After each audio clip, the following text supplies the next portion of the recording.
Hello, everyone, and welcome to Premed Office Hours, episode 189. I know I didn't say that quite as enthusiastically as Ryan when he is on, but my name is Courtney Lewis. I'm one of the full-time advisors with MSHQ, and prior to that, I was the director of admissions at a med school, and I am joined by, I don't know if you're called Reverend yet, but almost Reverend Dr. Scott Wright. Welcome.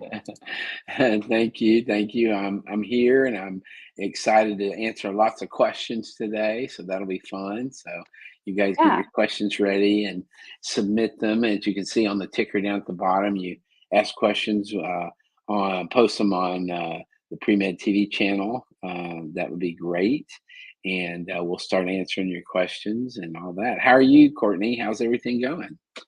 It's good. It's good. We're filling up with kind of new students that we're working with, kind of helping them prep for the cycle that's just about to open. So things are really gearing up, I would say, with sessions and things going on. But it's a really fun time. I know all the pre-meds are kind of stressed out about prepping their personal statements and getting everything together Yeah, and stuff, but yeah.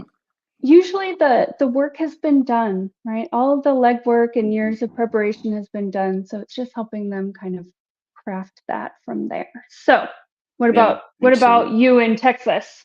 Yeah, everything's good in Texas. I'm experiencing the same thing. This is an interesting time of year, I think, where you Mhm. have the new people that are going to be applying this cycle, and they're ramping up and they're getting their personal statements done and they're doing everything. And then you have the crop from last year that Mm, are still in the mix, some of which are have acceptances and are trying to figure out which one they want to take and yeah, financial aid and all that stuff. And then yeah, others who are on waiting lists and don't know really what to do. And then there's others who unfortunately did not get an offer, and they're trying to sort of figure out, what do I do next and how do I improve and blah blah blah. So this yeah. time period is kind of an interesting time period, I think. Would you agree with that, Courtney? Yeah, yeah, absolutely.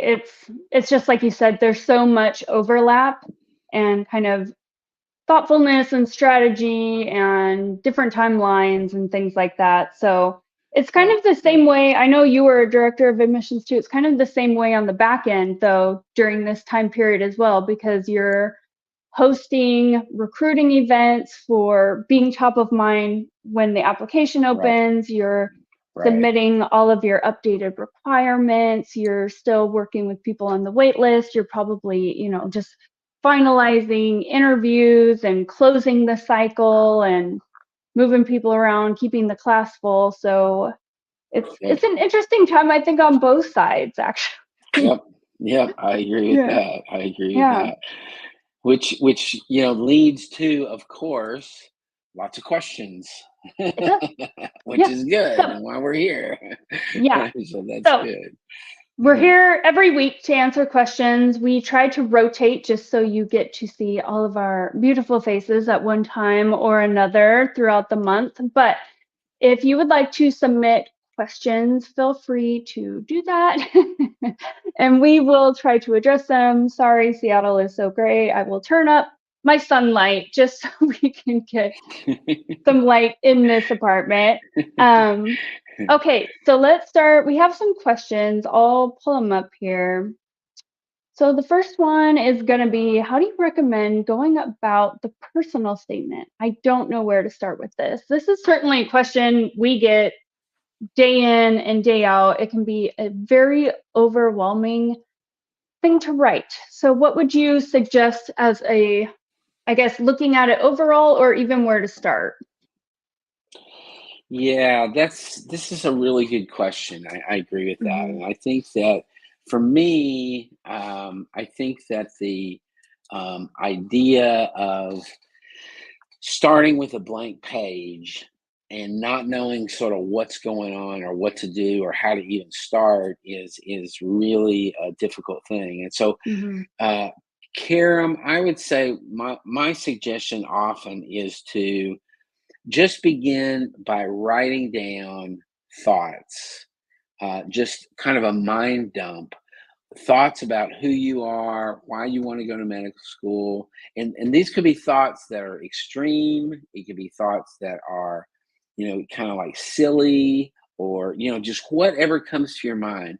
I definitely want to put in my personal statement that I did this, or that I did that, or that I experienced this situation, or that I wanted to talk about my third grade teacher who taught me science, and how important that was in my life. And just get a bunch of stuff on the paper, and that could be a page long, it could be 2 pages long, it could be 3 pages long. And I'm not talking about narrative, I'm talking about just bullet points, thoughts, words, just whatever comes to your mind. And just keep on your iPhone or on your pad of paper, carrying it around with you. And when you think of something, write it down, jot it down, put it on there, and begin to get a sense of all the stuff that you're really kind of interested in knowing, or in putting in that personal statement potentially.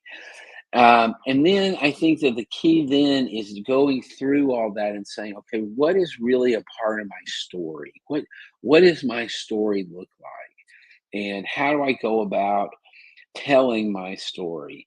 And Dr. Gray, in his book on the personal statement, Karen, if you haven't read that, strongly recommend that you read the book on the personal statement by Dr. Ryan Gray. And it really will help you sort of get your head around, what is this all about?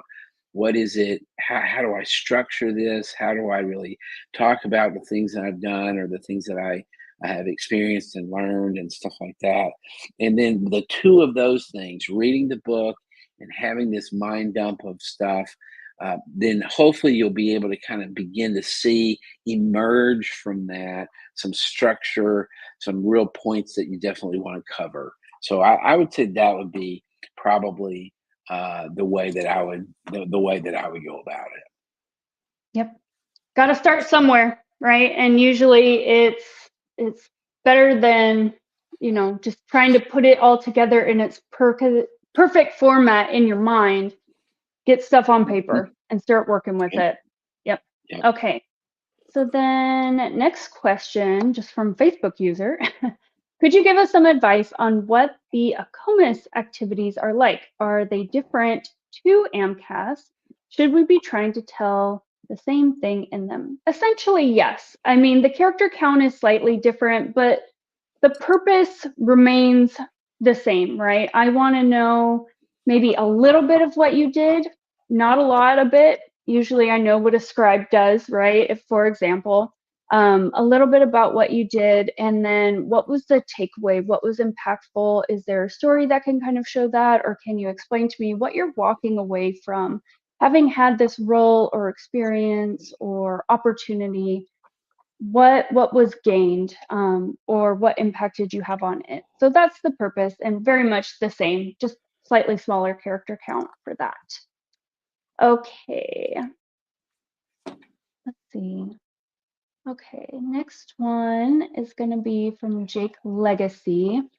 Will a letter of recommendation from a current professor in my master's program mitigate my 3 undergrad professors' LORs that were written 4 years ago? I graduated from college 4 years ago and applying this cycle. I have mixed feelings on this one. Yeah, me too. Technically Yeah. you can use them, but it's not strong if you're going into a competitive application process, having things dated that old, not knowing if they continue to endorse you, it's probably not the best. I don't know. Any thoughts? I don't think it Yeah, mitigates, but no, I don't think so either. And Jake, I don't think that I would not recommend using the 4-year-old letters.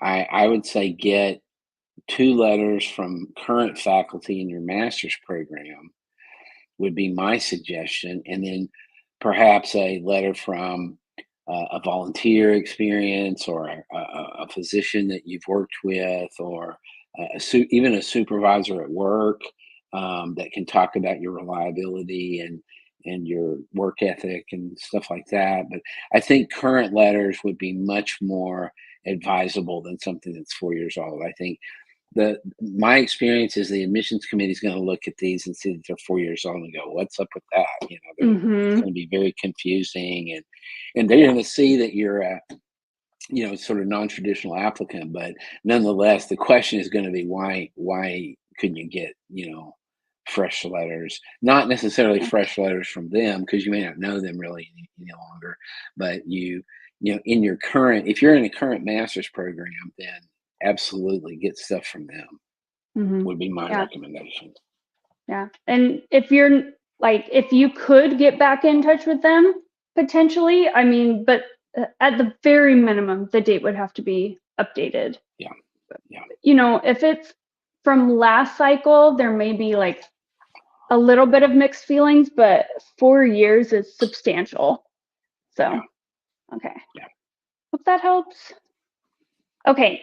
I got a D in organic chemistry. I have a 3.5 GPA. I do not particularly want to take this course again. Will I need to retake? Yep. Quick and easy. Absolutely. Yes, you will. Absolutely. Yep. D will not count. It's a non-negotiable. It is required of the school. You have to get a C or above as a grade, so you will have to retake it. No leeway there. Also, I like to pose this question sometimes to students when they don't want to retake kind of core prerequisite classes. If you are already trying to get out of taking some of these core prerequisite science courses, have you thought about the fact that you will be taking 36 credit hours of heavy science, very much built on the foundation of these topics, when you get into your first year of medical school? And if you are already trying to get out of them, or you don't enjoy the topics or learning about them or the class, are you on the right path? Because all of your science foundation for medicine will be built on principles in these classes. Yep. So, you're gonna have to retake it. You're gonna have to build on it pretty substantially, like a fire hose amount of information coming at you as soon as you start medical school. So if you're already trying to get out of it, that's concerning to me. Yeah, and I would ask Coco, why do you think you made it? There needs to be some pretty significant reflection here about why you made a D in organic chemistry. Now, you did not indicate if it was OChem 1 or OChem 2, but I think that reflecting on why that happened, what did you learn out of that experience? What can you take into a retake that will make that a much more smooth process and a better grade? I think that I agree with Courtney completely. I think that it concerns me that you're saying I don't really want to retake that because that's a core class. And in my experience, a lot of admissions committee members look at OChem as a real indicator of kind of what you're doing and what's going on and what you can do in the science classroom, even more than general chemistry, because of its abstract nature. I think that's really important. So good luck. I'm sorry for the bad news, but good luck. Yeah. Don't rush it. Yeah. You don't want to have to take it 3 times. All right. So Allie T says, I'm in my 3rd year of undergrad and my university's grading scale goes straight from 4.0 to a 3.5 and so on. I have a 3.6 and it's coming up. How much do med schools consider grading scales? That would be 0 because they recalculate everything in a standardized format. And it's different depending on the different platforms that you're applying on. Some use plus and minus, some don't. Some include math, some don't in certain equations that they're doing. So it's generally not going to match exactly what you have on your transcript anyways. But this won't come into play too much. Yeah, and you can use Mapped the GPA Oh, yeah. calculator part of math, if you'll put all your courses in math, it will calculate what your GPA is going to look like for all three of the application services for MCAS, Acus, and TMDSAS. And so you'll be able to know, you could know today, if you put all your courses in math today, Mhm. you could know exactly what they're going to be seeing in terms of the GPA. Yep. Okay. Moving Good. on. Bro. Bro. Okay. Bro. Can I talk about a physical medical condition I had for 4 years during my undergraduate years and how I overcame it in the other impactful experience essay in the primary application? I think it depends on how you word it. Mm-hmm. A lot of Mm-hmm. things like this, they want you to be authentically you. If this played a big part in your undergraduate years and caused you to learn or grow in a certain way or have to kind of overcome certain obstacles, then it would be applicable and potentially helpful for an AdCom to know. It has to be helpful for an AdCom to know to kind of mention it. It's supposed to be there to give you context to share information, but using it as a reason why you got a C in one class is not really a good way to write about it or frame it. So I would encourage you to talk about it with a purpose and with a growth mindset and not as a reason or excuse for anything, even though that may sound very harsh, that they won't go for it most of the time. Dr. Wright, do you have anything else you want to add? These are kind of hard to talk about. Yeah, I agree with you, Courtney. I think it depends on how you talk about it and what your goal is. What is the goal? I think you need to have a very clear goal in mind about Mhm. what you're trying to communicate.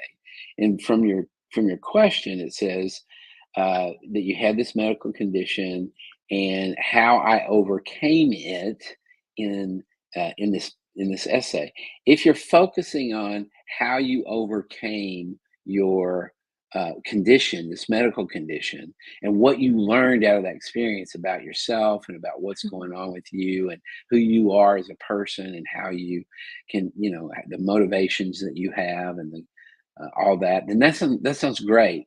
I agree with Courtney. I don't like it if the goal is I had a lackluster GPA and this is Yeah. why. I'm a little bit worried about that.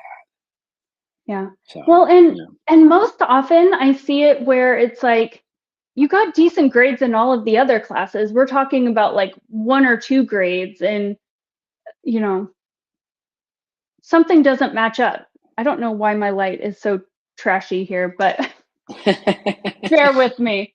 But if it's only 1 grade out of a semester and you're trying to say that this really impacted that, why didn't it impact your other grades? Like, so make sure that what you're saying will make sense as well. Mhm, mhm, But it's mhm. okay to talk about things that were going on. Just Yeah, be careful in how you write it about it's a them. part of your story, so, Mhm. Yep. I think it's just like absolutely. everything else. The fit and finish and how you frame and phrase things will matter in basically every piece of text you put into your application, and this is no different. Mhm. Oh, okay. Coco Right. followed up here. Coco puts, I was thinking applying to schools that don't require OChem 2. To clarify, the D was in OChem 2, not OChem 1. What schools don't require OChem 2? I guess some will allow you to use biochem, but there's you're still going into a competitive application process. So even if it's Mhm, not required, this mhm, mhm. you're certainly not going to sift to the top of the list. Let's put it that Right, way if we're being very, very right. blunt. Yeah, Okay. I agree with that. Yeah. Okay. I mean, I'm sorry, Coco. I know you're Yeah. trying to figure out a way not to have to take it. And the other thing I would say is do not go to a community college and take it. Oh Do goodness, yes. not do that. Or online. That Don't do or it. online. I would say you need to go at your university or a four-year institution and take it.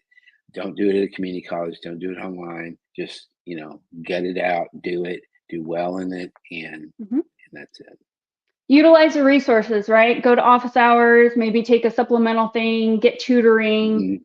There are Yep. resources available at basically every university specifically for some of these courses that kind of act as weed out tools, or they know that Yep. are challenging and difficult. So there are Yep. ways to, at the very least, form a study group, right?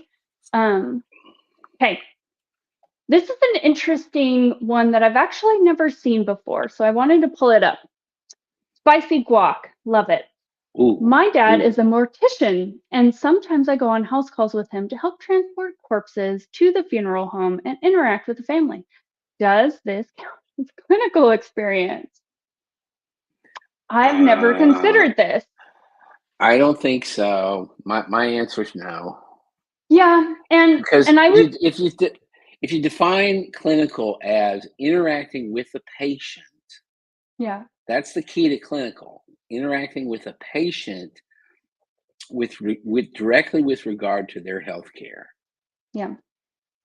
Then yeah, the family's there, whatever, but no, that I would say this is not clinical. I would agree with you that I think most adcoms will count this as medically related, but not clinical experience, or just a job. I would also want to caution you on using the word corpses. How you talk Right. about people who have passed on and the words that you use will matter in how they view you, kind of sensitivity wise, social awareness wise, and things like that. So be thoughtful in word choices if you are writing your activity section for this, or even if you bring it up in your personal statement. Be Yep. thoughtful in it, but Yep. yeah, probably not. Okay, I haven't read We farther have than that. we have somebody else joining Hi, us. Dina. Hi. It's Hey, a How are you? party. It's a it's party. Yeah. Dina. Thought I would Dina jump in and Bellini. join the party today and help out. Hello. How are you, Okay. Dina? Hello. I'm good. How are you? Doing well. Dina's Yeah. former senior admissions officer at Stanford and did a John at Brown also. And so we're very Yeah. happy to have her on board. And thanks for joining us today, Dina. Thank you. My pleasure. I've got one of your former students watching my pup next month. So thank you for that connection. I'm so excited. Yeah. I'm so jealous. Yeah. Yeah. I'm excited. So he's gonna watch our puppy Lola while we're in New York. So That's amazing. I That's know. amazing. So Have thank you you for met that him? connection. I haven't. We're gonna meet. He's traveling for work right now, but we're gonna meet as soon as he gets back. So My he favorite lives. people ever. One of my favorite students ever. Yeah. And I love staying connected to like past students like that. Yeah. What they go on to achieve is so inspiring, and just It watching them is. grow is so rewarding.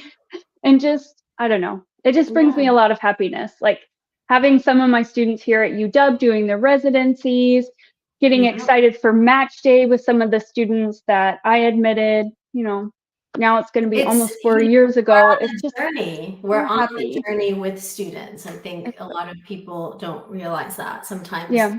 pre-health advisors at the undergrad level, after you graduate, if you apply to med school afterwards, it's really, there's just such a high volume of students. But I think for us, keeping in touch with students and just being along with the journey, it teaches us something. Yeah. It just teaches us so much. So, I'm so happy. Yeah. Okay. So, Today. we got a lot of questions coming in. We just had a very interesting one. Okay. So here's the next one that we're going to. It's from Grace. What are the most common red flags in applications that negatively impact their chance at getting accepted? I definitely have some top ones. Anyone want to kick us off with some top of minds? You go, Okay, Courtney. I'll go. You go first. I'll go second. Yeah, not filling out the entire application properly. I would say that's a big one. There goes my lighting again. I don't know. There are times where you see like an application where one of the most meaningful says, come back to this. And that's how it gets submitted. That's a real problem. Maybe people only enter medically related experiences and they don't put anything else because they think that the AdCom is just really interested in the applicable things towards medicine. That's a bad decision. I would say not properly addressing secondaries, which, well, yeah, this is open to both primary and secondaries. Fill those out properly. Take your time, a reasonable amount of time with that. But that's the only school-specific questions that they get to ask. And if you just fling those back in with a very canned, kind of generic response that maybe fits, not quite fits, but it fit for another school, it's not going to fly well. Think of medical schools as being very egotistical and being able to cherry pick, right? You got to stroke that ego, okay? You got to paint that picture of how the two of you will be successful together. And if it comes across like you're not super enthusiastic or trying very hard, that can significantly impact. And then your personal statement, the tone of your personal statement, if it's too negative, if it's, I'm going to come in and fix the system related, that'll get you booted pretty quick. So those would be my top things for at least the elements that you can kind of control writing wise. What else, if any? I like this question. I think you hit the nail on the head. I completely agree with you. For me, like the grammar and not paying attention to like mistakes, it's just like not paying attention to detail like would really bother me. So just making sure that you review your personal statement, going on like rants in a way of like making excuses, like, you know, let's say you write something up that says, you know, I didn't do well this semester because of the professor, or blaming it on a situation. I don't think that fares well. I personally don't like to see incomplete applications as well. I think that especially in MCAS, there's 15 slots for activities. You don't have to do all 15, but I always like to say if someone's reading 50 applications a day and 49 of them have all 15 filled out and you have 5, it sticks out. It sticks out a lot. And then just not recovering or having an upward trajectory for grades, I think, is a red flag. If it's like consistent, 4 years later, consistently low grades, that's a sign maybe you're not ready. Yeah, I would say I'd agree with all of that. I would also say answer the question. Especially in a secondary application, but certainly in the primary application with the personal statement, we see some beautiful personal statements that never get around to answering the question of why you want to go to medical school. Yes. They talk about everything else around the world, but they don't really get down to the heart of the matter. Same thing in secondary applications, and same thing in an interview setting. If you're consistently avoiding answering the question in an interview, that's a problem. And if you're rambling and you never really talk about it, then so focus on what is the question being asked and how am I going to answer it. Those are key things.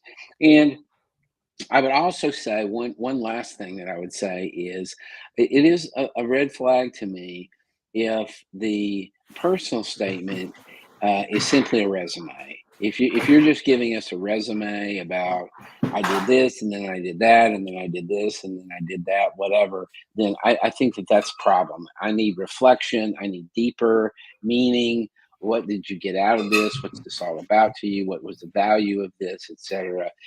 That, in my mind, differentiates a poor or even a good personal statement from a great personal statement, where it really delves into the meaning of these things to who you are and what you're doing. So yeah. Hopefully that helps. Those are things that we've come across. Those are things that AdComs will absolutely notice. Those are things that could potentially keep you out of the interview pile, which is the one that you want to get in. You have to interview to be eligible. So just remember, they can cherry pick. They have thousands of applicants. Every school has over 1,000 applicants.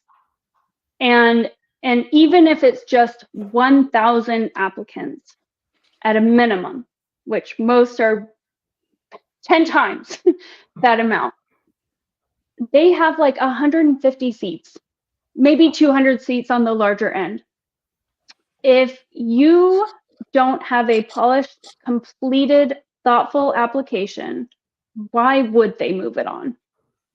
Or if you haven't addressed certain things. Now, they'll look at you in the totality of putting together a picture, but those little fit and finish things really matter when you are getting compared to 1,000 other people or more. Okay. Hope that helps.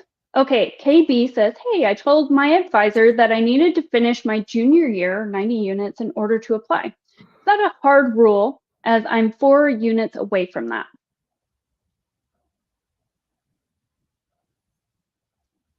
I heard that it's like you have to have 75% of your coursework done, essentially. There's a lot of juniors that apply at the end of that year. My question would probably be, have you taken the MCAT? Have you taken the courses that you need to sit for that properly?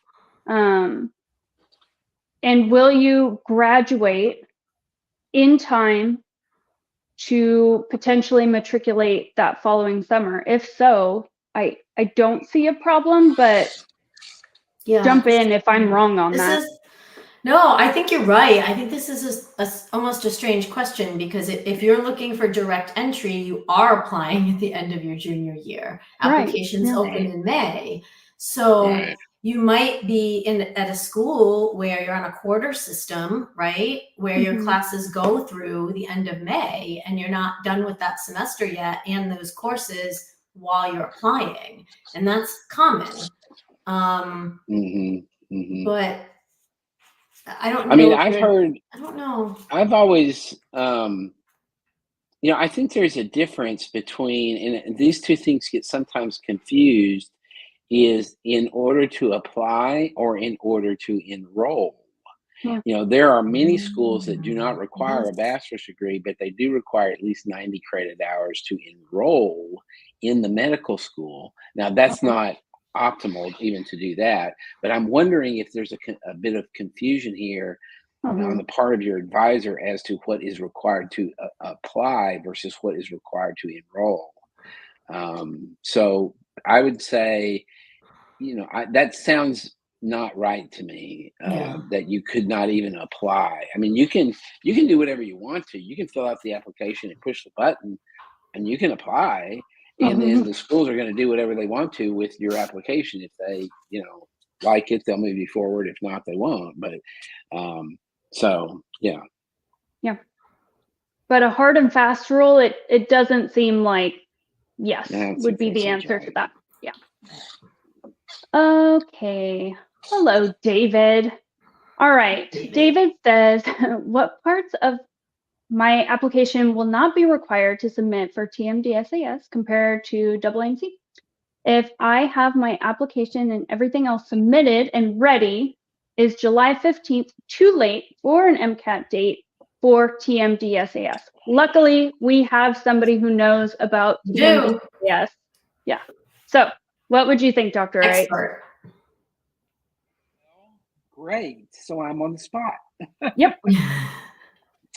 So let me see here. What part of my if I have my application, everything else submitted, ready in June. And July 15th. Okay. Well, so what that means is your application is not going to be complete until mid-August with the July 15 MCAT date. You can have everything in, everything ready, all your secondaries pre-written, everything done, so that the day you get the MCAT score, that score is going to get to the application service fast. The application service is going to get that score out to the medical schools within a day. And so I guess, David, and I think I know who you are, David. I think you're the David I'm thinking about. And so what I would say is, what's the alternative? The alternative is push your MCAT score up into June or whatever, and you may not be ready for that. It's always an issue of balance, balancing out, being prepared in the best way that you can to take the MCAT, balancing that with timing. And so and sometimes that balance is a very tender sort of thing that you have to really work with. So if July 15th you've determined is the date that you're going to take it because of the prep that you need to do, and then you go for it. Then go for it.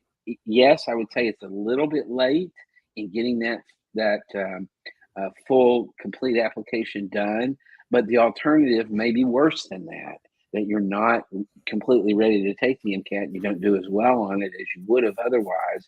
That can be a real downside too. So I think you just have to balance those out and just do what sounds like the right thing for you to do in the particular situation, based on the realities of your life and what you can do to prepare for the MCAT prior to taking it. Yeah.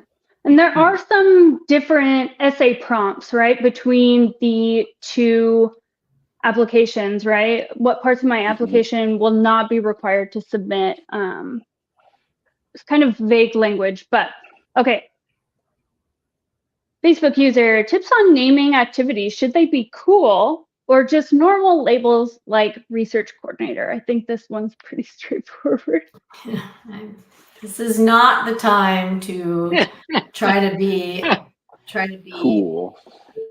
Yeah. Funny or humorous or yeah. I'm glad that you asked this, because hopefully you saw all of our reactions to that as like, no. Yeah. No, don't do that. What was the official title? That's what you're doing. This is not creative hour. This is not like illiterate, no. Yeah. Okay. List them as they are.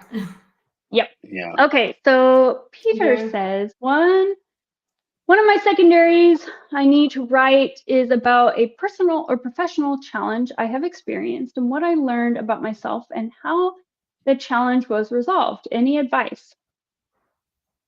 How are we going to answer? Ask yourself some questions, right? Maybe it's a bullet point list like Dr. Wright was bringing up earlier, where you just kind of brain dump and you say, here was the challenge. Make sure you're addressing all parts of the prompt that they're asking as well. That's another important component. But you have to write about the experience, what you learned about yourself, how it was resolved. So if you need to bullet point out thoughts for each one of those sections, do it so you make sure you're addressing all of it. But beyond that, without the story, just don't make it a word dump either. Like, woe to me, what did you learn from it? Yeah. Especially like learned about yourself. They're wanting to know, okay, and getting to maybe why they're asking you this question. Med school is challenging, right? And if you project it forward to like your third and fourth year or beyond, you're going to have to be in situations that may be uncomfortable, challenging, difficult, have conflict, right? Whether it's with peers, colleagues, patients, society, healthcare administrators, right? There's going to be a lot of times where you have to deal with challenges of any type of nature. It's kind of woven into what you are going to be asked to do. So being self-aware, being able to resolve challenge or conflict, see it as an opportunity for growth is going to be kind of an important mindset that they'll kind of want to see, or at least lessons learned, right? Even if it wasn't resolved perfectly and everybody got along at the end, they're giving you an opportunity to say what you've learned about yourself and maybe how that's been beneficial for the future. Anybody else have anything for Yeah, this I agree one? completely. I agree. I mean, it says personal or professional. So, I mean, Mhm. really, they're talking about anything, anything at all. You know, maybe it was you tried out for the football team in high school, and this was the first time that you just were devastated because you didn't get in, and kind of what that was like and how you worked through that and all things. Or maybe it was in the middle of college, your mom, got sick and died, and here's a horrible tragic event that you have to really talk about, how you dealt with that, so it could be anything. It could be a small thing that you really talk about, or it could be a really giant thing. So and I would say, just think through your life and think about challenges that you've had. Mhm. Well, and I think when it's open-ended like this, I'm glad that you brought that up. It does give you the latitude to show a more global view of yourself and not just Mhm. stick to the pre-med path where everything is talking about the exact same couple of experiences over and over. This Right. could be a good Yeah. opportunity for that. Yeah. Okay. Rehan, hi. I was wondering how AdComs view a low CAR score on the MCAT, but an overall score above a 510 and a high GPA. Will this hold me back if my extracurriculars are strong? Depends on what you mean by low. Yeah, I was just gonna say that. What is low? Yeah. Yeah. If it's too low, I had yeah. somebody the other day that had like 128, 129, 130 on all of them, and 123 on the cars section. And I would say that's pretty low and could be, a little bit of a red flag. Now, with everything else, if that's the only thing in the whole application, then I would say, it may or may not have an effect. But so it really depends on how low. If it's a 125, that's a lot different than a 123. So, maybe, yeah, I don't know. It's hard. It's hard to say without knowing what Mhm. numbers you're talking about. I guess what we can say is extracurriculars, no, probably won't make up for that. They're two completely different things. The overall score is essentially, yes, it's important, but yeah, how low is low? Because if you're sitting at 130s and then this is like a 123, that's very concerning. That would mean that you missed essentially everything because the weight of the high score is being carried by every other section. So what's going on there? Yep. Okay. Oh, minus a one. He said lower than a 125 in a follow-up. Okay. It could be. Okay. It could be looked at. Okay. Yeah. Allie says, I bartend 30 plus hours a week, have 100 clinical hours, but no research. Applying 2026 cycle, planning to start research in the fall. Should I stop bartending to get more research hours, or would 4 hours a week be enough? I would That's a say lot unless, of work. yeah, I would say, That's tough. unless you're going for like an MD, PhD, more research than what you're planning on getting later on, I don't know. I feel like it's parsing hairs almost. It's not, clinical hours would probably be better if you Yeah. have so low Yeah. volume. Shadowing in clinical may be more beneficial than just more research. Yeah. Or even depending on how many, if you've got community service type activities and stuff, Mm-hmm. I'd rather see, some volunteerism in the community than trying to tack on research at the end, and if you want to do research, great, then do it. Do the 4 hours a week and see what you think, and if you like it, then you can see where that goes. But if you're just doing it just because you think you have to do it, then that's a bad idea. Plus, I do have to say this as an aside. I had an associate dean years ago who thought, and I pretty much agree with her, that bartending is excellent preparation for medicine. And this was why she said that. If you think about it, a bartender has to work in a fast-paced situation, fast-paced environment. They have to have a very good memory. They remember drinks and what's in drinks and all that stuff. And they have to be a very good listener. Mm-hmm. These are all characteristics of a good physician. Mm-hmm. I like that. Being I agree too, right? Yeah. Working at Starbucks or something, like, yeah, oh my gosh, just having to take on so many different things at once. Yeah. Yep. And remembering how to make each and every one and the tweaks that need to happen and who's ordering what and what order they came in at. Yeah, it's delegating certain things, like, can you go and cut more of this? That's good. Yeah. See, I would say, Allie, that this is a type of a thing. I don't, and the reason I mentioned that is because I don't want you to minimize that you are a bartender. Mm-hmm. I want you to embrace the fact that you are a bartender, especially if you're a really damn good bartender. Then I want you to embrace that.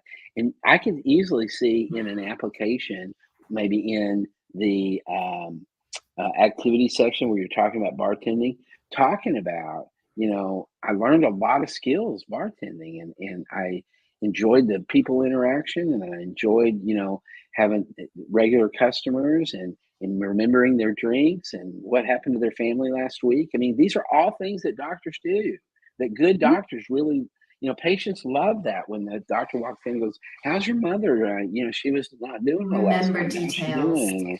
Yeah, little things like that. So don't minimize it, but just embrace it and say, I'm a better person. I'm going to be a better doctor because I've learned some of these skills. Yep. Great question.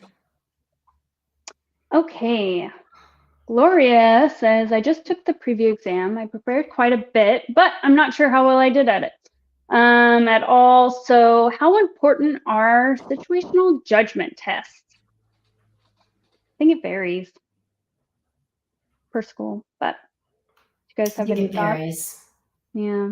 I think it varies. And I mean, you really can't be upset about it or worry about it until you get the score back, right? But I think it varies. I agree with that. Yeah, here's where I've seen it kind of come into play. Like, on its own, I'm not sure if it holds much weight if the rest of the application is really stellar and it seems like an anomaly. But if there are other questionable bits or questionable wording in the personal statement on how you're talking about something, and then your secondaries are kind of off in a way, if I'm picking, or maybe your letters of recommendation don't talk about you really personally, they just say this person sat in my class, they got a decent grade, then there's a little bit of a pattern of concern that I'm picking up on, which may then make a low situational judgment test appear a bit more problematic or indicative of something like an undercurrent of something going on. So, but on its own, it's kind of hard to say, I agree with that. Yeah. I think, if you, and in particular, if you're taking Casper and Preview and they're different, you get different results. In other words, you did great on one and bad on the other. I mean, that's really kind of hard to know how to deal with. And I think a lot of schools are still studying these things. They're not really using them in their process. They're requiring it to get the data, and then they get that data, and then they try to figure out what that would have meant had they used it in a sort of post-review study. So I think there's a lot of schools that still aren't really using it that much. So I agree with everybody else that, Gloria, I don't think you need to worry about anything now, particularly since you don't have the grade yet or the score. Just don't worry about it. So yeah, I just don't think at this point, at least in the process, it's something to worry about. Yeah. Okay, so Kat says, if I live over an hour away from my closest university and work full time, is it okay to take one remote class while the others are in person in my do-it-yourself post-bac? Who wants to take this one? It depends if schools will take, online classes. Some schools will not. Some schools, it doesn't matter. And what class is it, I guess, right? If it's like orgo, right? No. Yeah, I agree with that. I would say just, I would say if there's a particular group of schools that you're really interested in applying to, review those schools and see what their position is on online coursework, and kind of make a judgment based on that. But I agree, I would avoid some of the more meaty courses, and take, if you had to take one online course, do it in something that makes a lot more sense. Maybe like a psych class if you're going to do I was something just for going to say a that, psych where there's no lab. public health Right. class, Yeah. or something like that. I think would be ethics would be another one that might be, kind of okay, but not, you wouldn't want to take biochem or micro or, genetics or anything like that. Yep. Okay. Good luck, Kat. Yeah. Miriam says, is virtual shadowing That's a good okay for my shadowing hours? I can take Not this alone. No, not anymore. alone. No, Yeah. maybe during the pandemic. But Yeah, 4 Yeah. years ago it'd been, yeah, okay, sure. Yeah. but Yeah, no. I'm trying to No. think of any instance where a school was like, yeah, it doesn't matter. No. That all of the adcoms are going to want to see in person again. Now, as if you have some of it virtual, that probably won't hurt you, but don't expect it to carry the weight of or trump in person. You have to have some in person. I would say that's probably a non-negotiable at this point. And another thing that comes up when I'm talking to the students that I'm advising, and they're like, do I need more shadowing, or do I have to do shadowing and stuff like that?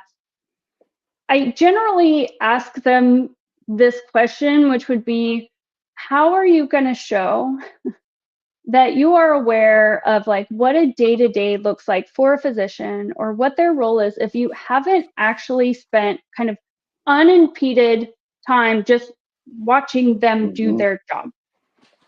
If it's all been peripheral knowledge of a physician or just your own patient doctor interactions, that's not really the same as watching them kind of from prepping to go into the room, to going into the room, having conversations, to filling out the paperwork, to submitting documents that they need to for insurance, and then rolling into the next patient, no matter what the clinical setting. So if med schools want to make sure that you've at least observed what a physician's role looks like and have given that time to be able to say, okay, I've seen it, I have some context, yes, I would like to do that. That's what you're going into training for. Shadowing is a non-negotiable. You have to be able to watch that. You have to. And the other piece is, shadowing medicine looks different in different, Very environments. It's very different to shadow like a primary care physician in a free clinic with, a population that's medically underserved or has lack of access to care, as opposed to a dermatologist office. So Yep. Just knowing what medicine looks like in different scenarios is important. Yep. Agree. Okay. I'm going to have to jump right into an advising session, so probably have to hop off a couple minutes early here. I know we're all probably doing exactly that. So any, I guess, kind of last words of wisdom or encouragement we want to leave with them as they are all stressing out about going into the cycle that's about to open? What do you I think, would say, Dina? yeah, Have someone look at your personal statement who's not a family member. That's my Yeah. biggest piece of advice. Yep. Just have Mhm. someone else look at it, preferably somebody in pre-health advising, just because family can give you advice, but not know what med schools want to look for. Yep. So just make sure it's polished. Mm-hmm. Mm-hmm. be disciplined with your time, right? Timeline really matters with this process. So just give yourself a timeline, hold to it, get these things done, chip away at them. It's got to get done, and you can't push the timeline. That thing is set. So, Yeah. Anything else? I would Okay. say for me that the key is do not try to be unique. Try to be authentic. Not unique, authentic. Yeah. It's great. Be you. Last question. Yay, Are you guys doing this again? We do this every week. Wednesday. Every week Every- on Wednesday. Yep. We rotate through. We're here every Wednesday for you guys. Just free session, free advice from all of us with our backgrounds and careers in medical school admissions. So we're here to answer any and all of the questions that you guys have. So we'll be here again next week. Okay. Bye, Thank guys. you, Have a great everyone. day, everybody. Bye. Bye.